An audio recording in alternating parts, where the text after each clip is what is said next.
זה יחיה. הקיץ הזה הוא מחפש של בחורה. את האישה של חייו. קח אותי יחיה. את מי נבחר? מי תזכה לגבר החלומות? ומי תקפוץ למים שיחיה לא יוצא אותה? הן מוכנות לעשות הכל,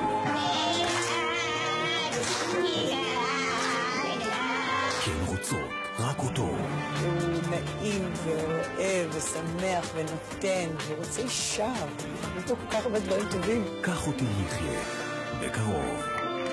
מצוין. תראו, רבותי, האיש הזה נמצא איתנו כאן, קבלו את יחיה אושרי, בבקשה.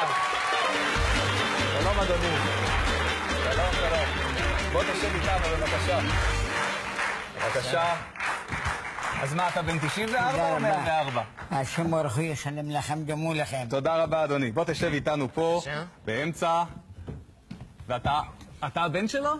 יופי. אני מדחו מאוד. כן? אז בן כמה אתה, יחיה? בן כמה אתה באמת? 94 או 104? אני? כן? כמה שנים? כן. 104. 104, יפה, אז הנה יש לנו תשובה.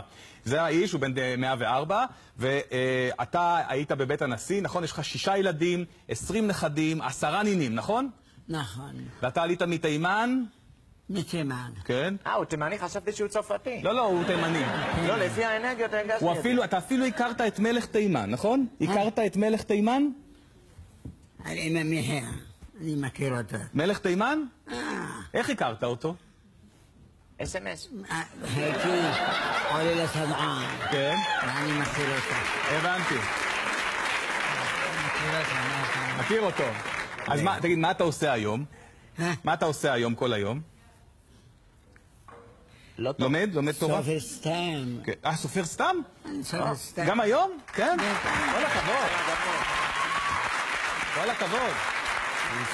הוא סופר סתם. אני סופר באמת אבל. כן? יפה מאוד, כל הכבוד. אז אתה עדיין עובד כסופר? אתה עדיין עובד? אתה עובד בתור סופר סתם? כן? ואתה? כל הכבוד לך, כל הכבוד. בגיל 104. הכל מהשם ברוך הוא. אמן ואמן. עכשיו, אתה אצל הנשיא, שהיית בבית הנשיא, אמרת שאתה מרגיש מצוין, אבל חסרה בחורה, נכון? בית הנשיא. אתה צוחק על הנשיא או אתה צוחק על... בית הנשיא. כן. אני הייתי. כן. ואמרת שחסרה בחורה. הוא הזמני, הזמין אותי. הוא היה עצבני? היה הזמין אותי. הזמין אותך. בטח. כן. הנשיא. נכון? אתה בטח ראית את קחי אותי שרון, נכון? ראית קחי אותי שרון.